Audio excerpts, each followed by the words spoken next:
Oh, yeah. I don't know what we're going to do with this one. This is going to be fucked. Feel like an emo kid all of a sudden.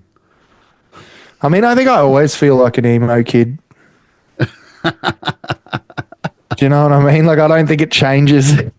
Like, I think it's one of those weird ones where we talk about draws that feel like wins, but that draw felt like a loss. So I'm sure we'll. No, makes me want to hide in the corner and beat myself. G'day, this is the Two Beards Wrexham Podcast, your go-to for all things Wrexham AFC. Join us as we chat about the highs and lows of our favourite footy club. She'll be right, mate. G'day, beard brethren, shealers of heads, and all-round legends. I'm your host, Rousey. That is Adrian. Welcome to the Two Beards Wrexham Podcast for another week. That's us. And, ouch. We're very, very depressed minions right now. That was a tough one to take, but we'll get on to that, I'm sure, throughout this podcast because, we only like to talk about Wrexham and Wrexham Football Club related things. So, all I can think about now, mate, is you just said, us minions, like I'm just thinking of like Despicable Me minions, those little yellow I love things. Those minions, man. I can imagine you getting high as all heck and just getting on the Despicable Me, watching whatever you can. Yeah, mate, that is the best experience, mate. Other than watching like Fear and Loathing in Las Vegas once you've had a few, watching Despicable Me or Minions or something, even better. Yeah. It's just the way they talk, man. It's just the way they talk. And you know what? And that's what we're going to do for the rest of this episode. Just talk like that. Do it in post and speed it up so we sound like minions. Yeah, like I can imagine you using this part now to really speed up my voice, and it'll sound like So I'm just doing that example for you. Well, so you're halfway there. I mean, if we paint your face yellow, I mean, you could. Yeah, you're pretty close. Basically, I'm the same, to be real. Most like, I mean, Let's just. we're on the tangents already, but I'm keen to talk about. Well, I'm not keen to talk about it. We've got a Patreon program. We've got a housekeeping to get away, and then what's that? Talk about the bad stuff. Tell me more. Oh, I'll tell you more. Hey, well, go on, sell it to me. We have a Patreon program. Links in the description down below. $5 per month will get you access to a fans-only Discord. Gets you shout-outs on the podcast every single week. 10% off our merch store, twobeardsmedia.com/shop. Giveaways in the Discord. And to top it all off, early ad-free access every single week on the podcast.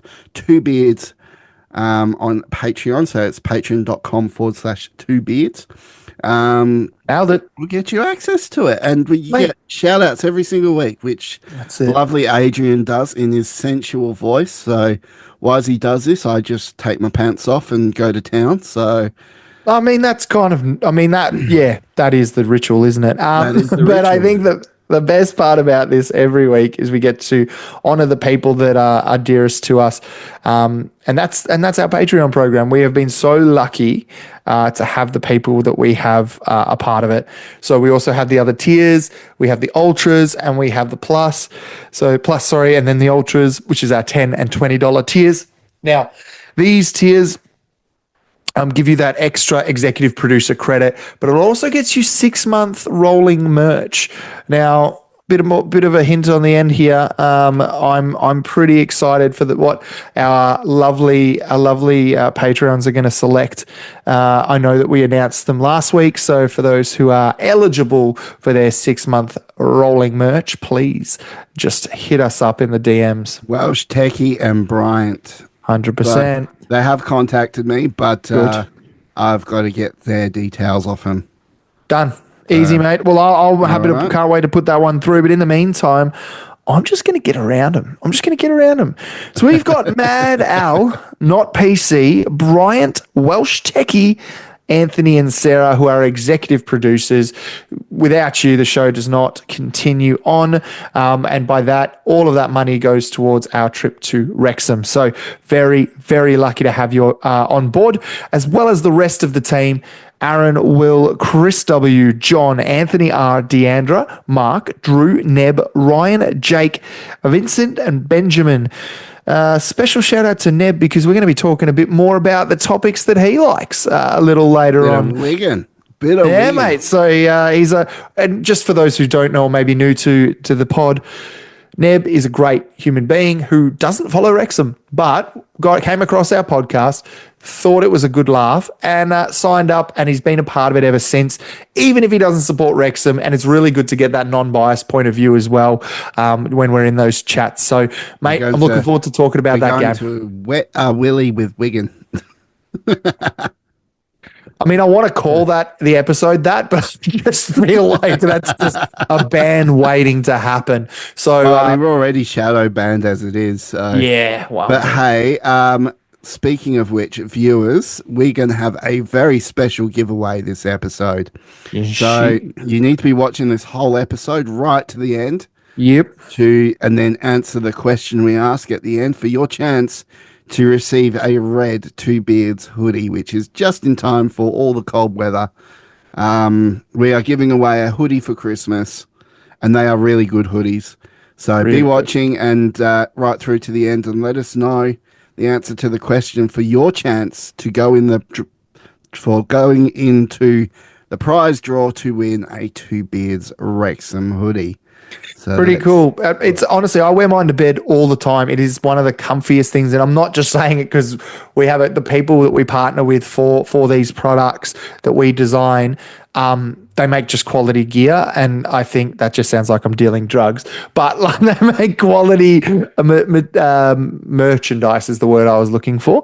So genuinely keen to see what others think. If you've got any of the merchandise already, I know a few of you do. Feel free to take a photo, send it to us. You can also send it to us at our DMs in the X platform at Two Beards Wrexham or WXM, or you can also send it to us via the Discord if you're part of it. And if you're not, sign up. Easier access to Rousey, and hopefully a little bit of an easier access to me. There we go. Righto. Let's get into the meaty bits of the episode. Keep your ears out, guys, because all you're going to need to tell us is what we did different this episode. If you can tell us what we did differently this episode, and you are an Uber fan and you deserve to own an exclusive Two Beards hoodie. So let's get into it. After the break, we're going to discuss that game against Bristol Rovers. Ugh. Here we go. Woohoo!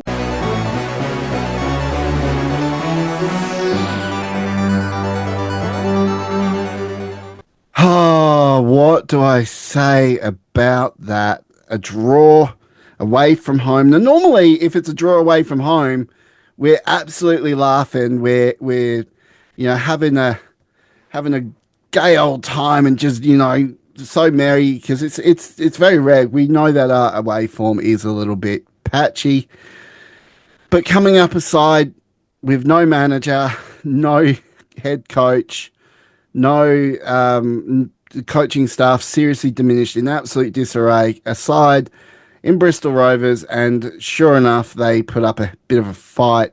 Well, they didn't really put up a fight. They didn't really show anything, to be fair, but we ended up in a draw away from home in a game that we really, really should have won. Lots of questions. That's all I'm going to say around this. This has just raised a shitload of questions around what the heck is going on. Jeez. We'll start with Elliot Lee, right? We'll start there. I feel like it's every pod we do this, mate. It doesn't matter what. Even if he didn't score, you'd still be like, let's start with Elliot Lee. Elliot Lee was on fire. He was, are you waiting for Adrian? He was dynamic. Oh, I hate it. Hate it. So I hate Elliot Lee was on fire, and I think he was our difference maker on the field right up like a lot of that game, we were in control of the whole game pretty much.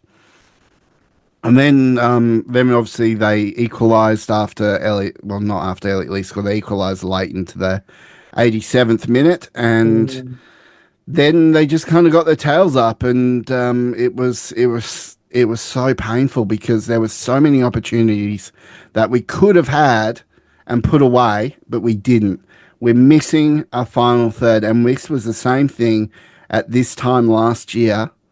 We went through a dip where we lost a heap of games, but we're not losing, we're drawing. So No, I mean, but we said silver that, lining. that's deja vu for me because you said the same thing last season, which is, but we're not losing, we're drawing. And I remember this exact argument, which is, but long we're pulling points and blah, blah, blah. This was different. This was a very different game. We played poorly. We did. Look, I'm only reading these stats because this is the first time this season I think it actually reflects the way we played and the way we allowed them to dictate to get back into the game. Someone tweeted out, I think it was Dan, who you may know from all of the X posts he does, a great guy, but he tweeted, about the 30th minute or the 40th minute, saying, this is the kind of effort that if we don't put another one in, they're going to get a late equaliser and we're going to regret it. And he wasn't wrong. It was one of those games.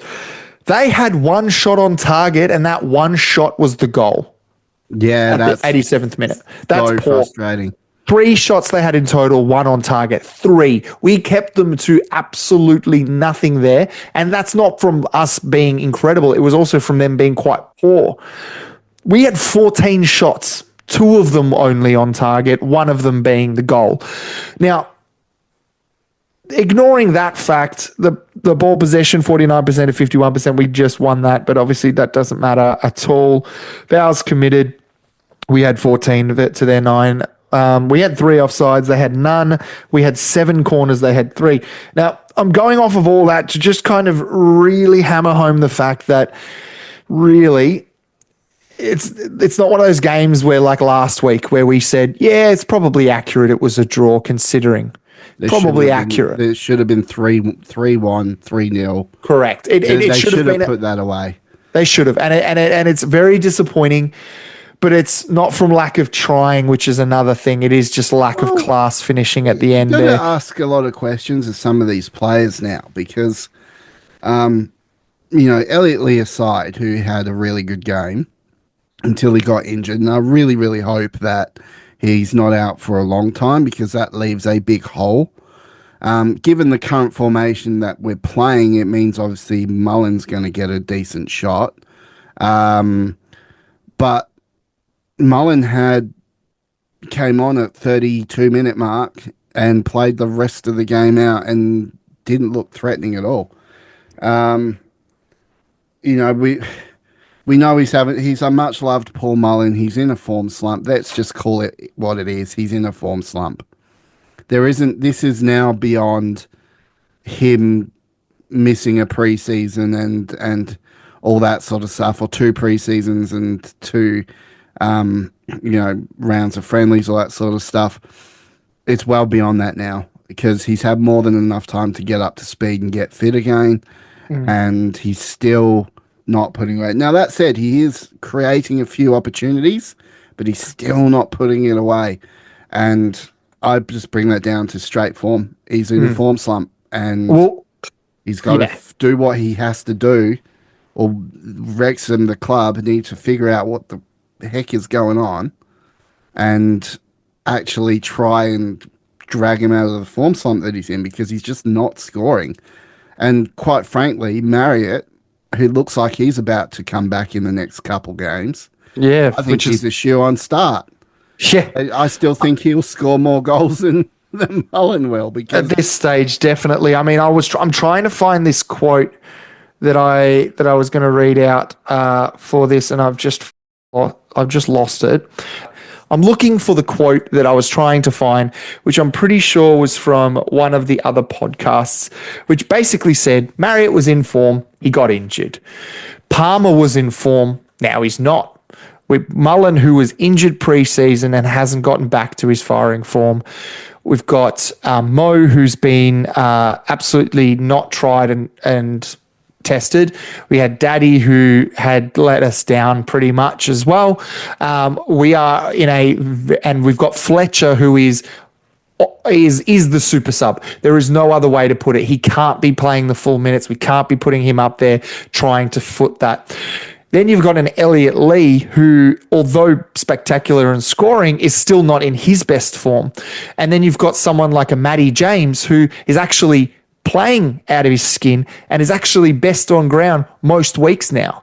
And so I'm not saying that's a bad thing. That's a great testament to him. But that also shows the lack of what else would happen, because we're used to McLean getting the man of the match. We're used to Barnett getting the man of the match. We're used to Elliot Lee. We're used to Palmer. That's not happening. And it's not just a striking point. It is the complete forward movement that we're doing at the moment. We have no potency when we attack. We have no accuracy when we attack. And we are truly in a pickle. But I'm going to pull a quote that you said last season. And I disagreed with you and I looked like an idiot. I said, I don't see us getting out of this. I think we're in a real strife here. This really will affect our chances of promotion. And you said something that will still ring true to this point here. You said, Wrexham finds a way. We will find a way, whether it's in the window. We'll find a way, whether it's trialing a different formation. We'll find a way doing it any other way. The fact that we're still in contention whilst dropping these games shows we've got it. And you said that last season, and I doubted it. And we were in a much worse position last season. We were sitting very low, well, not very low, but lower than we would like to be. And we pulled it off. I know it's not as easy. I know it's a harder year and all that. But your point still rings true. There's something about this group and how Parky deals with this, and the backing of the board, the backing of the financials. A lot of clubs, and I'm going to bring Celtic into this so you can bring up Coventry in a moment, but Celtic, they always struggle in things like Champions League because the board's usually like, look, you're already going to win the league with what you've got. Don't overspend for something that we're just going to get knocked out of anyways. Now, I'm not saying that that's what the board's thinking here, but a lot of clubs have that where the coach's hands are tied and they can't do anything. That's not the case with Parky. He's got full backing of the board. He's got full backing of money and financials. I think come January, yes, it's been 2 games have dropped, but again, not losses. We're still getting points.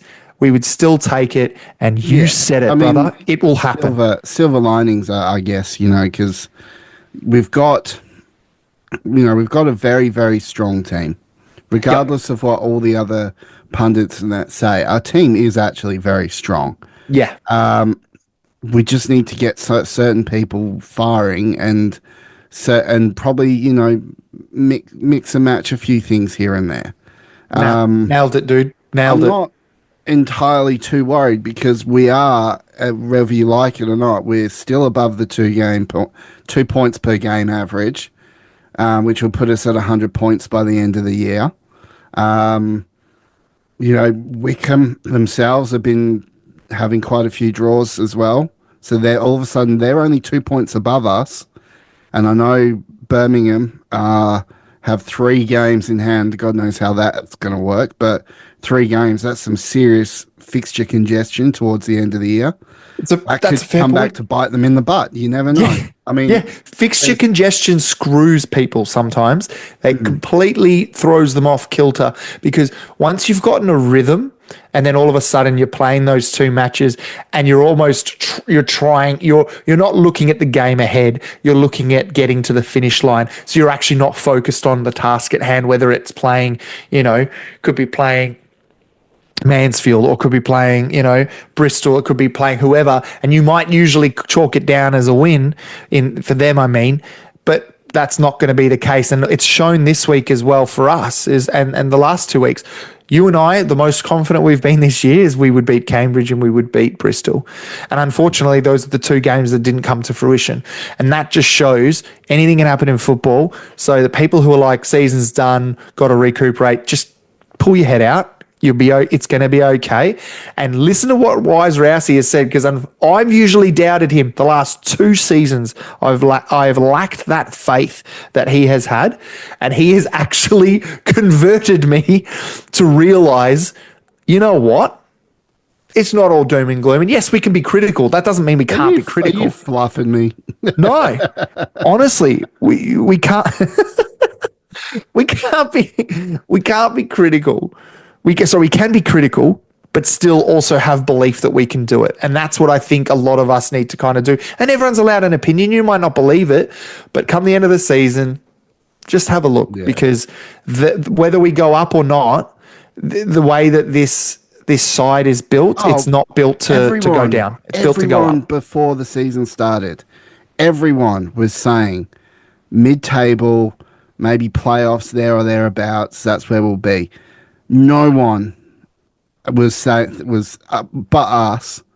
No one but us was actually saying, no, we're going to be in the automatic promotion spots. We're going to be fighting for automatic promotion. And that's what we're currently at. We're currently still fighting for automatic promotion. So, look, 2 draws in a row is not the end of the world. No, it's not. I know you can argue who the draws were to, but typically I think we've seen, and it's very similar to last year, a lot of these lower table teams put up more of a fight when they come up against the top table teams for whatever reason. Look at Birmingham City losing to Shrewsbury as an example. It happens. So you can't, it's just this thing where, you got these teams down the bottom fighting for their life, and the teams up the top, obviously, for whatever reason, think that it's just a God-given win, and it's not. So nothing is given in football; it is earned, and Parky's proven that the last couple of seasons that it is not easy. Yes, National League we got out, but we still had to fight it because we had knots at our heels. When it came to last season, we had Stockport in front of us, and yes, they won. But at the end of the day, are we remembering who won it, or are we remembering who's gone up and who's still succeeding? And I think that's what I'm really excited about is, and I say this I'm not saying it because I don't believe it. I'm just saying, let's say we didn't go up. This is not a side or a club or an organization that is built to stay down.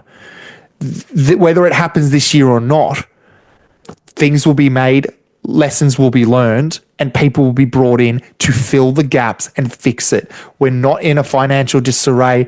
We're in the best spot we'll probably be, honestly. Financially, this is the best spot we'll probably be unless we ever make it to the Premier League.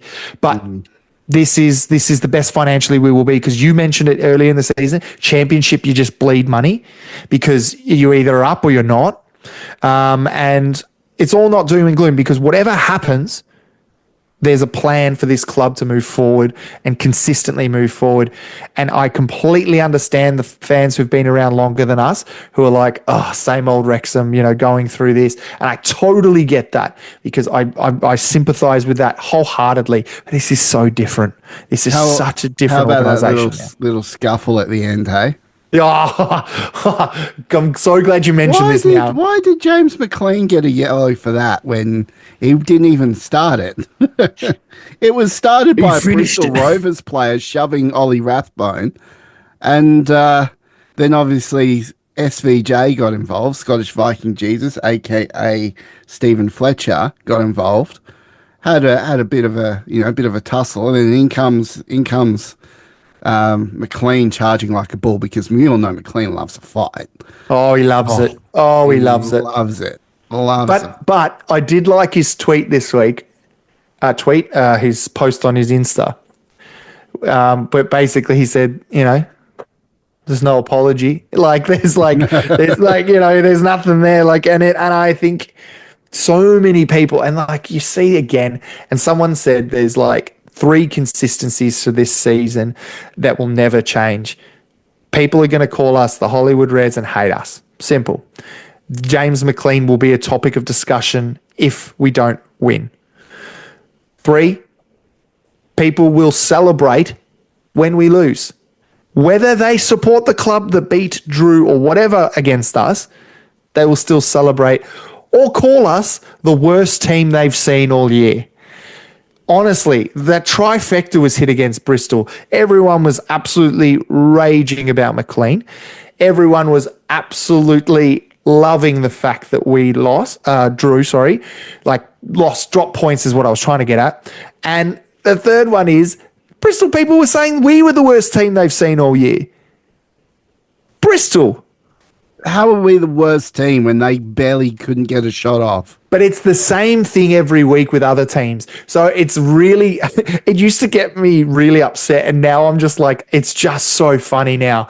Like, you know, that whole hate us because you ain't us mentality. It's really showing now. And people could say it's arrogance. People could say it's whatever, but it is just stupidity at this point. We need to get that brutality back as far as I'm concerned. We need to be Agreed. putting teams away 2-0, 3-0. We need Bully to get them. back to that. Bully them. Bully Be them. arrogant. I'm not saying we were arrogant in the sense of we didn't realize where the club had been, but they were living in the moment of where the club is right at now and living in the moment. And every week McLean would embody that.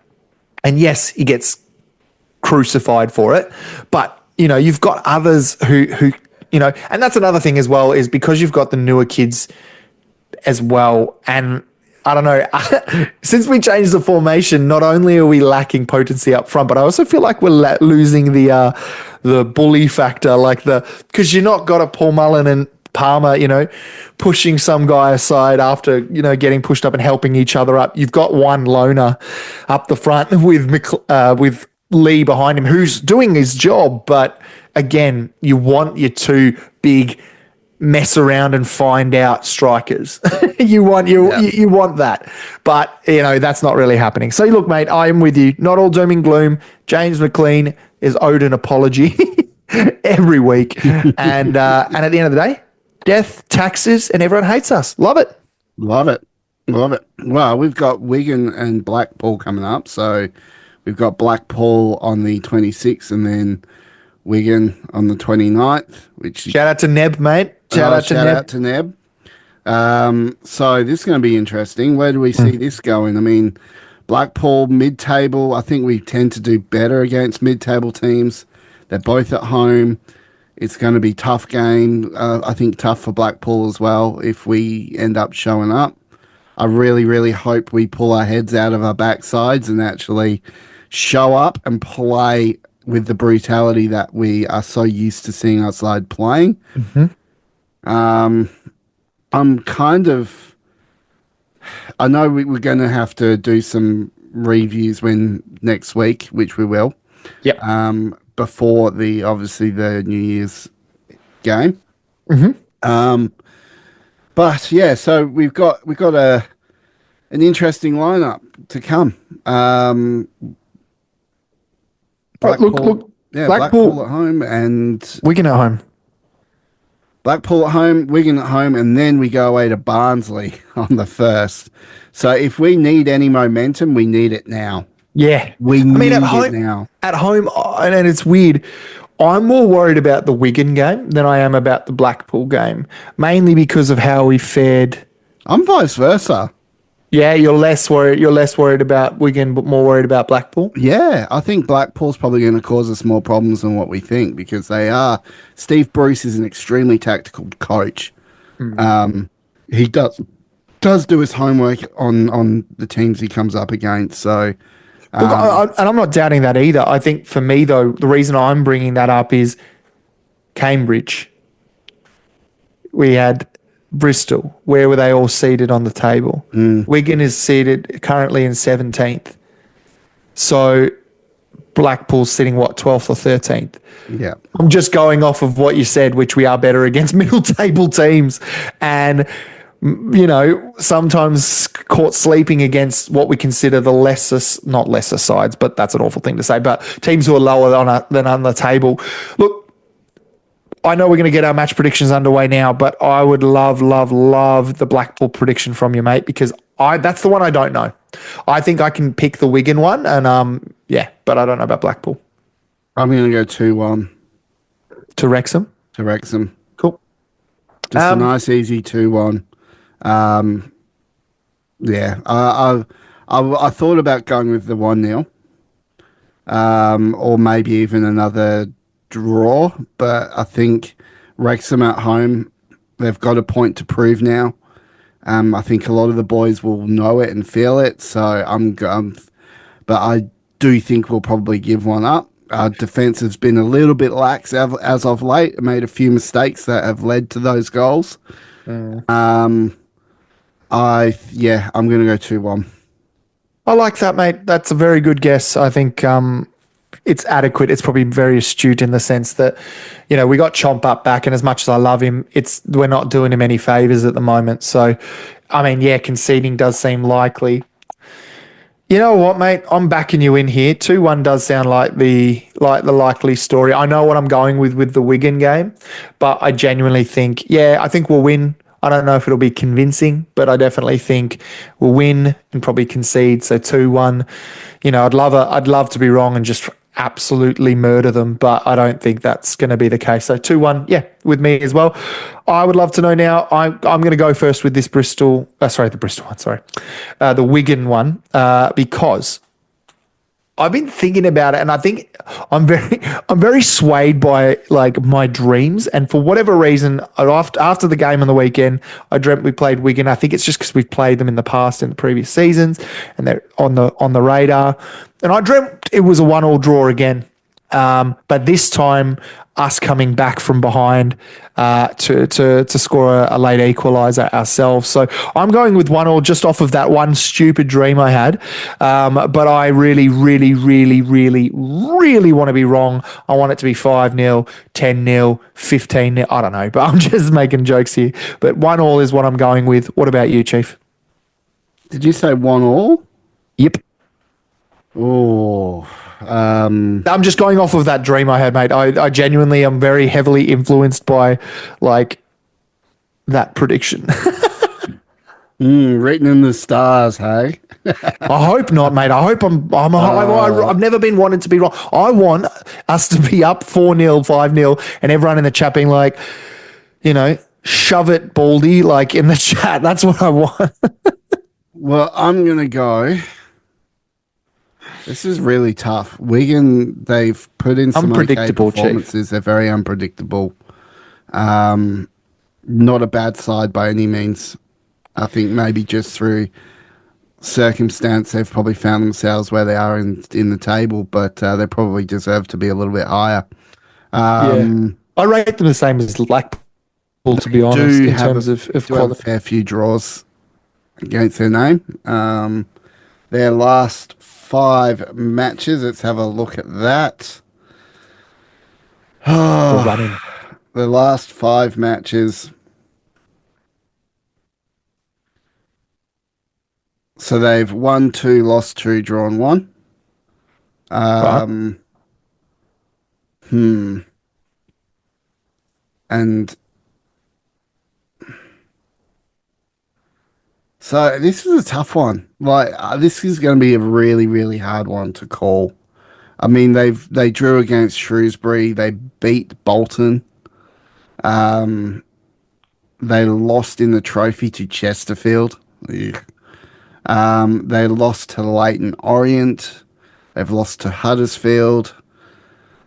They beat Cambridge. They beat Northampton. They beat Barnsley. So this is what I mean. It's kind of all over the place. And it just seems like they go in patches. So, and I feel like their patches of losses is at an end here in terms of up against us. I'm sure they'll lose other games this year, but You know what? Neb's going to hate me for this, but ooh, I'm going to call a very, very close 1-0. oh, that's not bad. I'm thinking you're going to say he's going to hate me for this 7-0. I'm expecting something a lot worse than that. I think it's going to be very close and very probably a lot harder than what a lot of people are thinking it's going to be. And Yeah, I think we probably might just edge one in because it's at home. I edge one. think you may find it will be a late scorer as well, but I mean Wigan definitely aren't a side to just write off. Let's put it that way. They can. And I mean, cause this problems. season's proven that you can't sniff at any side this season. regardless of form, regardless of where they are on the table. Football is unpredictable for a reason, but the good teams are the ones who do make it predictable, and we need to get back into that form where we are commanding and we are bullying our opponents, especially up front. I just feel like we've just become a frustrated, throw the toys out the cot kind of strike force at the moment. So hopefully we can fix that up, but we'll get into that in the next segment when we talk about what we want to look ahead for. That's right. That's right. So let's get into that next segment and wrap things up as well. So we'll do news and wrap up in the same segment. Few things to discuss, obviously. Have you been paying attention? What have we changed about this episode? Can you just CGI hair on me so then that way they think it's that? I probably could do that. Yeah. So let's get on to the next segment. Let's go. Woo!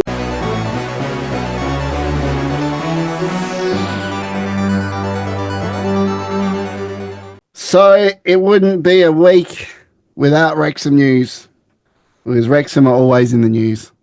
Always in the news. It's just insane. We are inevitable. And we've been talking, and a lot of the, running into the January transfer window, a lot of names have been starting to pop up. And one has popped up that's caught my eye, and that's none other than Patrick Bamford. Now, some people have immediately cast this rumour off. There seems to be some legs to the rumour. Normally, we don't speculate or play into it, but this is like with multiple outlets now reporting that Wrexham may be making a move for Patrick Bamford. Really interesting one. How will you feel if we sign Patrick Bamford? I mean, he is an England cap, so he can have it. He has had some real hot form. Yeah, some real good form going into it. What do you make? No, I agree. No, mate, you really, you can see on these platforms, you see two sides of the coin, and you see, imagine if we got him, it's such a huge coup, and then people are like, that's crazy that we're even in the mix. And then you see the other side of the coin where people are like, nah, has been, if the fact that he's going and stepping down for us, just shows where he's at in his career, blah, blah, blah. Look, at the end of the day, it is all about what they can do once they arrive. People said McLean was too old, too slow, no good, and showed everyone wrong. I'm trying to remember some other, even Fletcher, for example, bringing him in, that whole thing. And I just think it's a completely different kettle of fish. He is a very, very good player, and it is needed. I think he'll excel in League One and even in the Championship. But it'd be great. It'd be great to have him. But I just think the question is, will the Leeds boss let him go? Yeah, he came out saying that he's not keen to let him go. He still wants him to be part of the team, but he's struggling to make that Leeds side at the moment. And it sounds like he's pretty much done with Leeds. Like he wants to actually leave. So, can Wrexham pull a major coup? I mean, it's a big name. Big name. It'll be probably the biggest name we've ever signed. Well, it's funny you say that. I'd love to talk about another big name that's been floating around. All right. This man has played for us. He still plays for us. He's on loan. It's Sam Dolby, return of the king. Bring him home.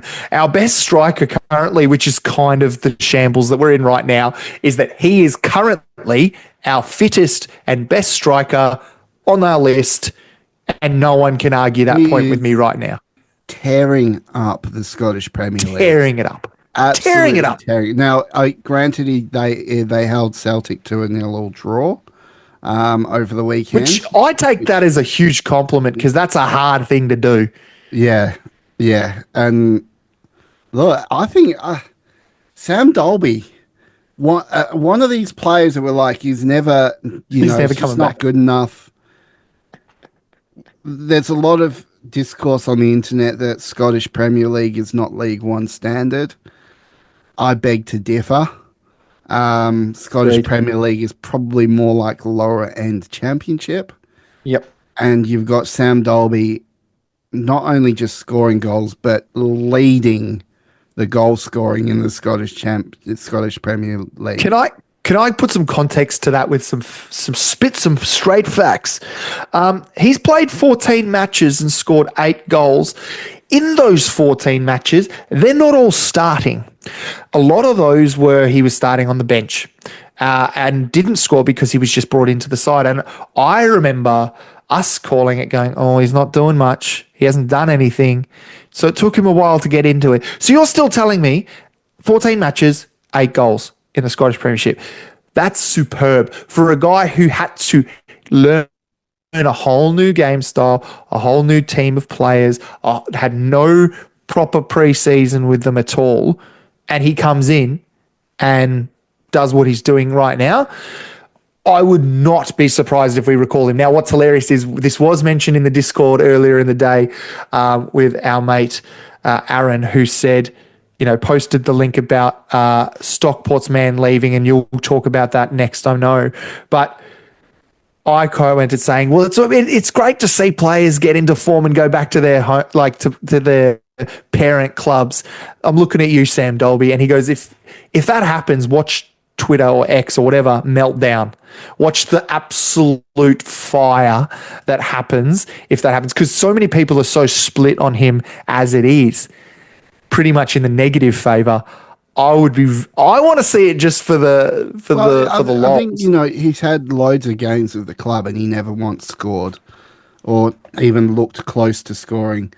He looked a bit off, but then he goes to this Scottish Premiership side in Dundee United and just found his form, is tearing it up. And that's exactly that is the reason why you send people on loans. You want them to get up to pace, but they can't find a spot in the first team. It's too much of a risk to put them in the first team. So you send them out on loan, they get the experience, they get the confidence up, and then you recall them, and then they can hopefully find a spot in the first side. That is the reason why the loan market is used. Yep. Flat out. Nailed it. Right? Nailed it. So, yes, we loaned, obviously, Sam Dolby to Dundee United with the hope that he would get some game time, get his confidence up, score some goals, and then we can recall him back to the side. So I 100% expect him to be recalled.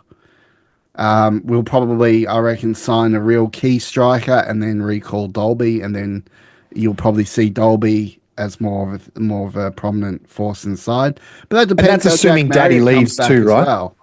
Yeah, well, there's that. Sorry, I didn't mean to interrupt. My apologies, mate. But you did. Sorry, you were saying Jack Marriott is coming back. Yeah. Mm. Yeah, and like that. That's how huge. He comes back. Does Jack Marriott come back? Does he find his form and his confidence quick enough? How are we going to integrate Jack Marriott back into the team? A lot of questions to be asked, and that and a lot of headaches for Parky to figure out. Or do we? I mean, Dundee United seem pretty hell bent on keeping him. So yeah, I mean, do they offer up a dollar sum figure for Sam Dolby, and we take it and just say, yeah, well, I mean, he seems to be enjoying his time up there. Well, he is, but I don't see that happening. I think whether we recall him or not, I still think stays a Wrexham player for the future at least. I guess it depends on how it goes. Let's say he does stay at Dundee United and he does continue the form that he's in and just absolutely tears it up. I have no doubt whether we're in Championship or in League One next season, he would be recalled and he would be there. Whether they do it in January, I don't know, maybe it's just pulling the parachute a bit too soon because, we still have, as much as they're not in form, we still have Mo. We have Mo Fowl. We have technically Daddy until January, and I mean, he's already gone anyways. But, you've got Mullen, you've got Fletch, you've got Palmer, you've got all of these people who, for the formation we're currently playing, is only one spot. So if we bring back a Dolby, you've got 6 guys fighting it out for it. Not to mention poor Billy Waters over at whatever club he's at now, just crying his eyes out. He's not even a thought in the club, is he? Not at all, mate. And it's sad because when he got on board, I was excited. I thought this guy might be a mainstay and this could be, or at least someone who's on the horizon. But yeah, I mean, Sam Dolby's proven it. So does Jordan Davis. I know it's a different position, but he, what he's doing at Grimsby, prior to his injury and even post now, you know, those two are proving that you can still love Wrexham, be a part of that club, but then be given you their blessing to go and do something with your time, with your football, and then come back, maybe even showing the guys some new stuff that they learnt along the way. I'm not saying Grimsby and Dundee United have the greatest football programs of all time, but they sure as hell are enjoying their time there. So I think that shows it. And then it shows people like Billy Waters and others that, these loan spells are not to be slept on. You're there to do a job. You're there to prove a point. And if you want to come back to this club, you need to prove it or you're gone. Yeah, it's a tough one. Like, what do you do with Dolby? Well, we'll just have to wait and see and find out. I want him to come back straight up. I'll call it now. I want him back, but I don't think it's right considering it's one position we're filling and most likely we're going after a striker in the window anyways. It doesn't seem right to recall him. I've just got a funny feeling Dundee make a bid for him to keep him. I mean, if he wants to go, he has my blessing, and I know he has the club's blessing. But it would be really sad because I've always been a fan of Sam Dolby, and although when he left, I was like, his form's out the window. I had to admit that he's just found it again, and it just shows how football, form is temporary, and also comes and goes. Mullen's showing that right now. Mullen's proving that point the opposite way around. You can be the most talented footballer of all time and have slumps in form. We see it with people like Haaland at the moment with Man City. Do you know what I mean? It doesn't matter who you are. Absolute shambles right now. Shambles, mate. They're done. Pep, no idea what's going on with him, but something's wrong there. But look, that's their problem to deal with. But our problem to deal with is simply, do we get a striker in? And yes, we will.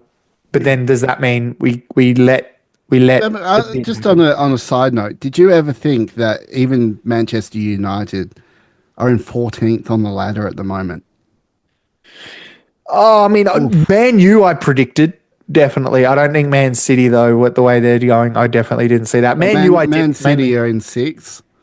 But they've lost a lot of easy given games. I mean, Big Ange is absolutely screwing the pooch with Tottenham at the moment. I know he's still got a chance at a trophy because I think he's in a semi-final in the League Cup. But Big Ange is he's getting absolutely ripped apart by his own fan base. And I would not be surprised if the next big loss, and that could be that semi-final, he's gone. Yeah. And you're going to see that happen a lot. Man United's new coach, I mean, he hasn't really had a chance yet, so let's not call him too early.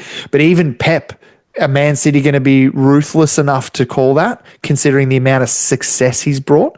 Or are they going to do what Atletico Madrid do with Diego Simeone and just keep him there forever and just hope the titles come? What an interesting world football is, eh? That's why we love this sport. Parky, mate. Love this sport. Parky's in that same realm, mate. He's absolutely unfireable, and we always go, well, okay, Pep Guardiola's the other option, in terms of being unfireable, and all of a sudden he's fireable. He's someone who could be let go, and then you go, geez, could that ever happen to Parky? No, maybe, no. But then you see people after one loss, and they just lose their absolute skulls. It's just funny. Crazy. Well, guys, I think we'll end this episode here. Our giveaway now, just a bit of housekeeping with our giveaway. Comment down below what was different about this week's episode. What did we do in this week's episode that was different? Or comment on X. Let us know. That way we know where to reach out to you. And if you win, maybe only one of you actually gets it, but make sure you comment down below to be part of this giveaway. What did the two Beards guys do different this episode? So let us know, and we'll have the winner announced. Hopefully, I reckon we'll give it a week. Post Christmas, so yeah. Even through the next episodes, we'll link back to this episode.